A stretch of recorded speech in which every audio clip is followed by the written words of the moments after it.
Selamat datang di pembelajaran geografi. Mari kita mulai belajar tentang tenaga endogen dan tenaga eksogen. Tenaga endogen merupakan tenaga yang berasal dari dalam bumi yang bersifat membangun. Tenaga endogen dikelompokkan menjadi 3, yaitu tektonisme, vulkanisme, dan seisme. Tektonisme merupakan peristiwa yang menyebabkan perubahan bentuk kulit bumi. Contoh dari tektonisme yaitu gerak epirogenetik dan gerak orogenetik. Gerak epirogenetik adalah pergeseran kulit bumi yang berlangsung dalam jangka waktu yang lama dan meliputi daerah yang luas.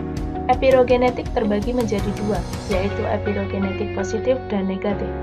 Epirogenetik positif menyebabkan turunnya daratan sehingga permukaan laut naik. Epirogenetik negatif adalah gerak naiknya daratan sehingga permukaan laut terlihat turun. Gerak orogenetik merupakan gerak yang menyebabkan tekanan pada kulit bumi secara vertikal maupun horizontal. Gerak ini relatif lebih cepat daripada gerak epirogenetik. Contoh dari gerak orogenetik adalah patahan dan lipatan. Patahan dibagi menjadi 4, yaitu sesar naik, sesar turun berpasangan, dan sesar mendatar. Sesar naik terjadi saat kerak bumi mengalami tekanan, sehingga lempengnya sering saling bertumbukan. Sesar turun terjadi saat kerak bumi mengalami tarikan ke arah yang berlawanan. Sesar turun berpasangan terjadi saat kerak bumi mengalami tarikan ke bawah berlawanan yang menyebabkan terbentuknya horst dan graben. Horst merupakan blok yang terangkat ke atas, sedangkan graben merupakan blok yang bergerak ke bawah. Sesar mendatar terjadi karena gaya gesekan menyebabkan lempeng bumi saat bergesekan dan bergerak mendatar. Lipatan dibagi menjadi 4, yaitu lipatan tegak, lipatan miring, lipatan rebah, dan lipatan menutup. Lipatan tegak atau disebut dengan symmetric fold. Lipatan ini memiliki posisi bidang sumbu lipatan yang tegak lurus dengan bidang lipatan. Lipatan miring atau disebut dengan asymmetric fold. Lipatan tegak yang mendapat tekanan secara terus-menerus hingga bentuknya tidak lagi tegak melainkan miring ke salah satu sisi. Lipatan rebah atau disebut dengan overturned fold. Lipatan ini memiliki bentuk landai seperti benda merebah. Penyebab terjadinya lipatan ini yaitu karena adanya dorongan secara melintang dari satu arah. Lipatan menutup atau disebut dengan recumbent fold. Lipatan yang terbentuk karena lipatan yang satu menekan sisi lipatan yang lain, sehingga menyebabkan sumbu lipat hampir datar. Lipatan isoklinal atau disebut dengan isoklinal fold. Lipatan yang bidang sumbu atau sayapnya sejajar disebabkan oleh adanya tekanan secara terus-menerus. Vulkanisme merupakan peristiwa yang berhubungan dengan gunung berapi, yakni berupa naiknya magma dari dalam perut bumi. Magma sendiri adalah campuran batu-batuan dalam keadaan cair dan sangat panas. Penyebabnya adanya aktivitas magma dalam dapur magma, yaitu tingginya suhu dan banyaknya jumlah gas yang terkandung dalam magma. Adapun beberapa tipe gunung berapi, di antaranya tipe Hawaii, Vulcano, Stromboli, dan Perrette.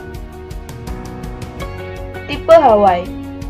Tipe ini memiliki daya erupsi lemah karena lavanya cair. Contoh, Gunung Kilauea dan Mauna Loa. Tipe Vulcano. Tipe ini memiliki tekanan gas tinggi karena dapur magmanya lebih dalam. Contoh, Gunung Bromo dan Gunung Semeru. Tipe Stromboli. Tipe ini memiliki tekanan erupsi yang tidak terlalu kuat, akan tetapi berlangsung lama. Contoh, Gunung Raung. Tipe Perrette. Tipe ini memiliki letusan yang sangat berbahaya. karena letusan ini disertai dengan gas yang sangat tinggi. Contoh Gunung Krakatau. Gempa bumi atau seisme.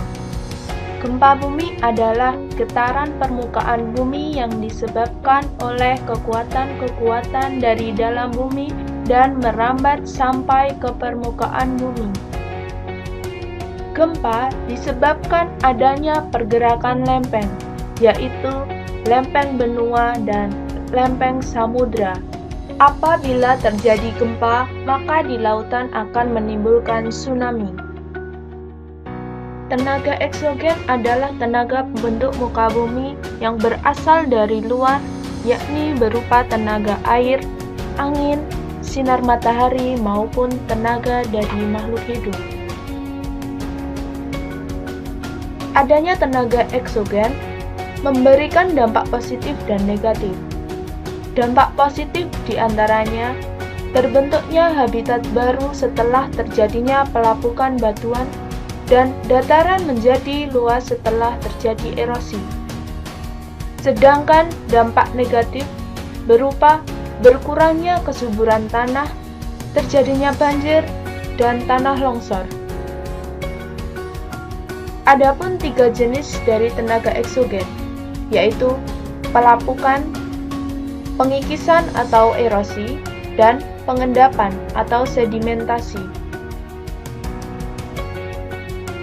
Pelapukan ialah proses hancurnya batuan dari bongkahan besar menjadi bagian yang lebih kecil, sehingga menjadi tanah. Pelapukan terjadi karena dipengaruhi oleh faktor cuaca, misalnya suhu. Proses pelapukan batuan membutuhkan waktu yang sangat lama.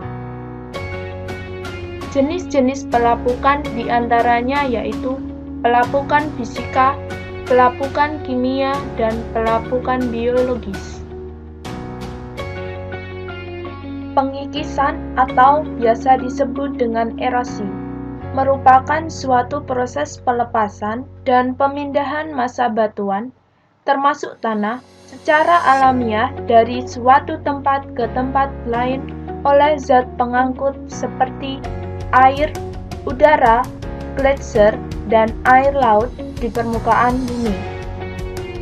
Berdasarkan penyebabnya, erosi dikelompokkan menjadi 4, yakni erosi air atau disebut dengan ablasi, erosi es atau disebut dengan glasial, erosi angin atau disebut dengan deflasi, dan erosi air laut atau disebut dengan abrasi. Sedimentasi adalah proses pengendapan material yang terbawa oleh air, angin, maupun gletser. Pengendapan ini bisa terjadi di darat, laut, maupun sungai. Material yang terbawa merupakan material yang berasal dari pengikisan atau pelapukan. Pengendapan yang berlangsung lama akan membentuk batuan sedimen.